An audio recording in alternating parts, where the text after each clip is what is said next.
ভাত বাড়ছিস দিদি? ভাত বাড়ছি।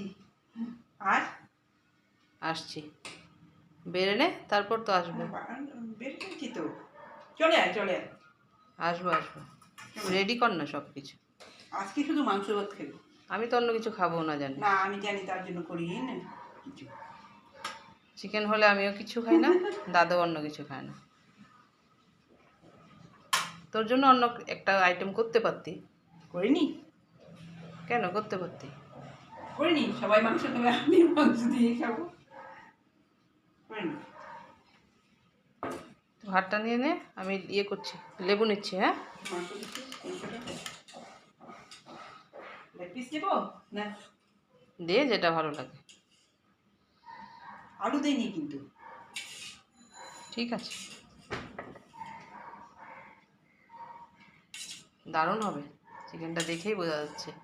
দারুণ হবে। হ্যাঁ, একটু ঝোলটা একটু পাতলা পাতলা রেখেছিস। পাতা রেখেছি, হ্যাঁ, গরম একটু তো, পাতলা তার ঝোল জন্য। হলে ভালো লাগে। আর একটা তরকারি তো, তার হুম, জন্য। না, পাতলা ঝোল ভালো লাগে, একটু চিকেনের পাতলা ঝোল ভালো লাগে। আর দেবো? না না, একদম না, এক পিস দেবো? একদম না। আমি লেবু নিচ্ছি। হ্যাঁ, হ্যাঁ লেবু।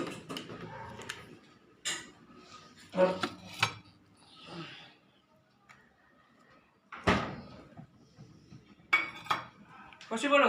দাঁড়া, কাজ আছে।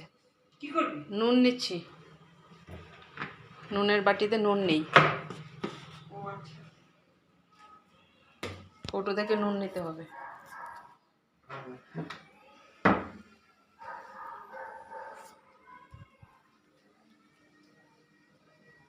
নুন ছাড়া খাবি কি দিয়ে? তোর তো বেশি বেশি নুন লাগে।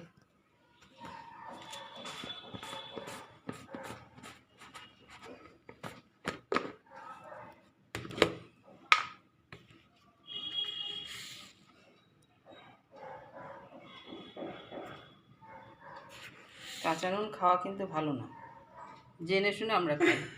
খেতে তো হবে, নুন ছিল আমি খেতে পারবো না। সবাই পারে, আমি পারবো না, সবাই সবাই পারে পারে না। না, মানে আমাদের ঘরে সবাই পারে। হুম, অনেকে আবার কি করে, কাঁচা নুন খেতে নেই বলে রান্নার মধ্যে একটু বেশি নুন দিয়ে দেয়। বাবা, তরকারি তো একই। তরকারিতে ইয়ে হয়ে যাবে। হ্যাঁ, তরকারি একটু কটা হয়ে যাবে, কিন্তু কথা তো একই, কথাটা তো একই, নুন তো বেশি হয়ে গেল তাহলে। এটা মানে তরকারিতে দেওয়া নুন। হ্যাঁ হ্যাঁ, কাঁচা মানে রান্না করা নুন, কাঁচা নুন না, পাকা নুন, পাকা নুন।